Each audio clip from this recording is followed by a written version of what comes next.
It is my duty to marry a nobleman from a great house, and Selena will make a fine husband.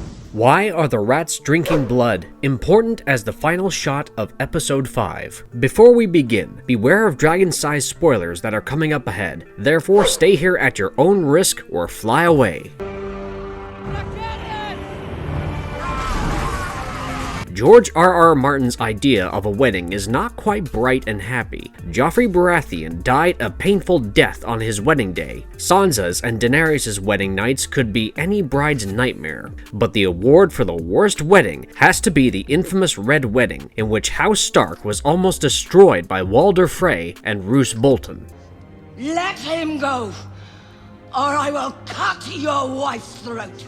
However, it seems that the wedding day of Rhaenyra Targaryen and Laenor Velaryon saw some really terrible things happening, and their wedding day is comparable to the Red Wedding. Sir Criston Cole beat Joffrey Lonmouth's head to face to a pulp, leaving it unrecognizable. Stop this! Where's Rhaenyra?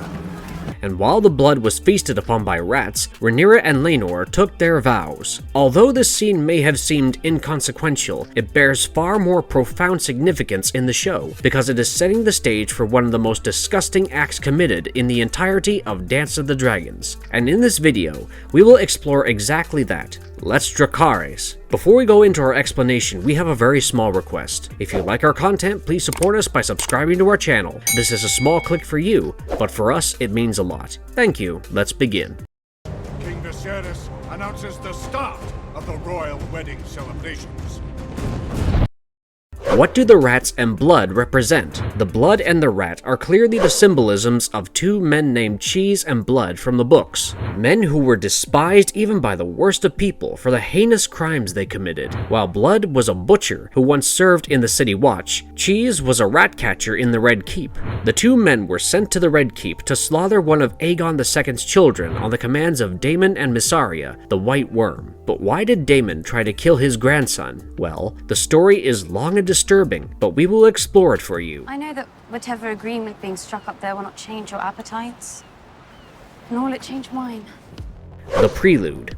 One of the children that Rhaenyra had with Laenor was Viserys Velaryon, who served as a squire and had attained the age of 13 when the Dance of Dragons commenced. He belonged to the Blacks and had shared his mother's enmity for the Greens, which would include children of Alicent. Long before the Civil War, a fight broke out between Alicent's son Aemond Targaryen and Viserys Velaryon, who was just 5. Aemond broke Viserys' nose, but the little guy fought back and blinded Aemond in one eye. Years later, Viserys had not lost his skills as a fighter, but unlike Aemond, he had grown more sensible. Luke was tasked with riding his dragon Arax and going to Lord Boros Baratheon of Storm's End as a messenger from Rhaenyra's camp. Before leaving for this said mission, Rhaenyra had made her young son promise that he would not participate in a battle under any circumstances. Young Viserys took seriously the oath he had taken before the Seven-Pointed Star, but that was not going to happen, was it? When Viserys arrived at Storm's End, he found that Aemond had already reached there on Vhagar. While at Storm's End, he was under the protection of the Baratheons, who would not risk upsetting Rhaenyra by having Viserys harmed. Lord Boros Baratheon gave Viserys a warm welcome and heard what the boy had to say. But then, he asked Viserys which of his daughters the young prince wanted to wed, but Viserys was already pledged to Rhaena Targaryen, the daughter of Daemon Targaryen and his wife Laena Velaryon, so Viserys humbly declined the kind offer. Frustrated by the answer, Boros Baratheon asked Viserys to return home. While leaving, Viserys was met by Aemond, who unsheathed his sword to challenge Viserys into a battle, but the young prince replied that he had been sent by his mother as a messenger and not a knight. He went to the castle's yard, where his dragon Arax had been waiting for him, but a terrible storm was raging. Interestingly enough, just as Viserys left, Aemond also asked Boros Baratheon for his leave. Viserys and Arax had already left, but Arax was struggling with the storm and was not fast enough. It was not before long that Vhagar caught up to him, and a fight ensued between the two dragons and their riders. Vhagar was a monstrously large dragon, almost 5 times Arax. Furthermore, Vhagar was one of the dragons who brought Westeros to heel before Aegon the Conqueror, and she was fierce and battle-hardened.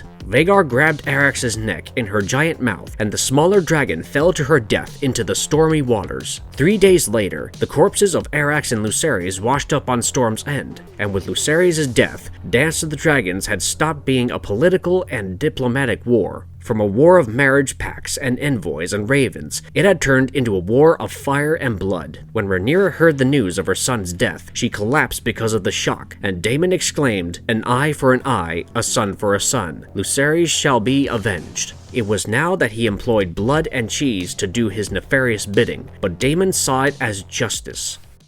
Cheese and blood, the Ratcatcher Cheese and the Butcher Blood, were summoned by Mysaria at Daemon's behest. Mysaria asked the men to kill one of Aegon II's children. Cheese was well aware of all the secret passages that led to the Red Keep. He led Blood behind the castle walls and into the chambers of Alicent Hightower, the Dowager Queen.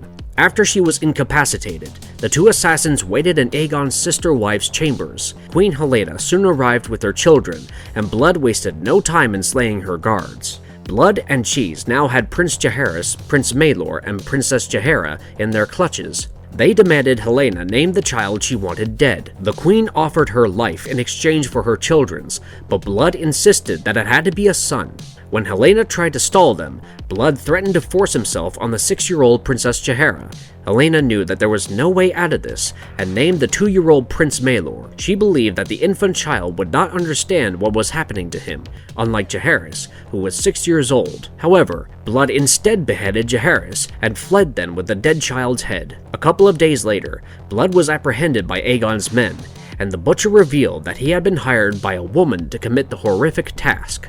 Clearly, the actions of Blood and Cheese are more horrific than probably any other deed committed during the Dance of Dragons. I mean, little Jaehaerys probably did not even understand why he was punished to death by 2 strange men, but the ripples of Blood and Cheese's actions turned into a tsunami that became the beginning of the end of House Targaryen. And if you liked our content, don't forget to leave a like and subscribe to us if you haven't already. Have a good one and be safe. Thanks everyone. And 20s. I will speak of my brother as I wish.